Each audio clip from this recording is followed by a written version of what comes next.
کل بھی میں نے جیسے وہاں بات کی وہاں جنازے کے موقع پر کہ فلسطین اور مسجد اقصی، لیکن یہ بہت بڑا اہم موضوع ہے۔ آپ کے پاس موبائل ہیں، آپ سرچ کریں مسجد اقصی اور فلسطین اور اہل غزہ، اور اس پر پوری تاریخ آپ پڑھیں اور وہ جا کر اپنے بچوں کو سکھائیں، اپنے بچوں کو وہ سکھائیں۔ ہم پتہ نہیں کن کن چیز چکروں میں پڑ گئے کہ یار ہمیں لائکس ملتے رہیں گے، میں نے ٹک ٹاک پہ آ جانا ہے، میں نے فلاں پہ آ جانا ہے، اور ہمارا بچہ ہماری بچی جو ہے نا ترقی کر جائیں گے۔ نہیں، اصل یہ کوئی ترقی نہیں ہے۔ وہ لیڈی ڈاکٹر جس کے 9 بچے شہید کیے گئے ایک وقت میں، آپ ان سے پوچھیں ان کی والدہ فوت ہوئی ہے تو آپ کو بھائی تکلیف ہوئی ہے کہ نہیں ہوئی؟ آپ چاہتے تھے کہ میری والدہ فوت ہو جائے؟ وہاں ہزاروں لوگ شہید کیے گئے، ان کو پانی نہیں مل رہا، ان کو کھانا نہیں دیا جا رہا، اور وہ لگے ہوئے اسی حالت میں کیا کہہ رہے؟ حسبنا اللہ و نعم الوکیل۔ اللہ سے شکایت بھی نہیں کر رہے ہیں، اللہ سے گلہ بھی نہیں کر رہے ہیں کہ اللہ یہ معاذ اللہ تو نے کیا ظلم کیا، نہیں، لگے ہوئے اپنے اعمال میں۔ 2 دفعہ ان پہ عید آئی کر رہے ہیں، 2 دفعہ ان پہ رمضان آیا روزہ رکھ رہے ہیں، اپنی نمازیں نہیں چھوڑ رہے ہیں، اور اس حال میں بھی چینا جپٹی نہیں ہے، زور نہیں ہے، جبر نہیں ہے۔ ہمارے یہاں تو تھوڑے سے حالات ٹائٹ ہو جاتے تو ہم چیز کی قیمت آگے بڑھا دیتے ہیں، اوپر کر دیتے ہیں۔ اس قضیے کو میں نے بھی سمجھنا ہے، آپ نے بھی سمجھنا ہے کہ یہ سارا معرکہ کیا ہے اور یہ بنیادی وجہ کیا ہے۔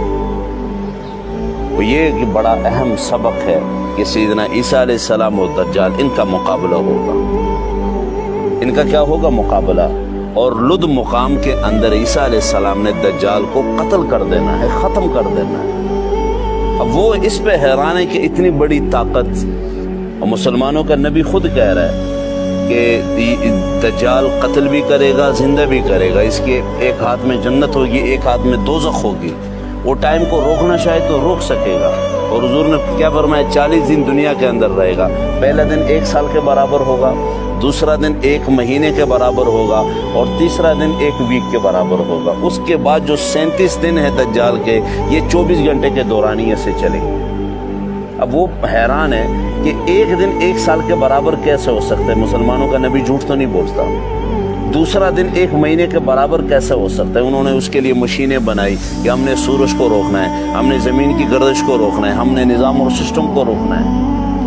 اور اتنی بڑی طاقت کو عیسیٰ علیہ السلام صرف ایک چھڑی سے ختم کریں گے، یہاں ان کا دماغ کام چھوڑ دیتا ہے۔ اب وہ ساری زمین کو وہ اپنانا چاہ رہے ہیں، کیونکہ اللہ کے نبی نے کیا فرمایا کہ مسجد اقصی کے مینار پر سفید یا پیلے رنگ کا لباس سیدنا عیسیٰ علیہ السلام نے پہنا ہوگا، اور اس وقت تازہ تازہ انہوں نے غسل کیا ہوگا، اور آسمان سے اس مینارے پر 2 فرشتے کے کندھوں پہ ایسے ہاتھ رکھ کر وہاں اس مینار کے اوپر آ جائیں گے، اور پھر مسلمان نیچے سے سیڑھی لگائیں گے اور عیسیٰ علیہ السلام ان سیڑھیوں پہ اتریں گے، عیسیٰ علیہ السلام ان سیڑھیوں پہ اتریں گے۔ یہ تو سارا حدیث نے بیان کر دیا ہے۔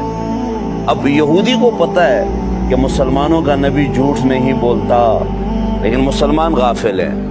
آج آپ کسی سے مسجد اقصی کی بات کریں، یار چھوڑے جی مسجد اقصی کیا چیز ہے؟ نہیں، مسجد اقصی بہت کچھ ہے بھائی، وہ بھی مسلمان ہیں، ہم بھی مسلمان ہیں، جیسے حالات ان پہ ہیں وہ میرے اوپر بھی آ رہا ہے، اس لیے میں حاضر رہوں۔ اچھا، میں وہاں شرکت نہیں کر سکتا، دعا کروں۔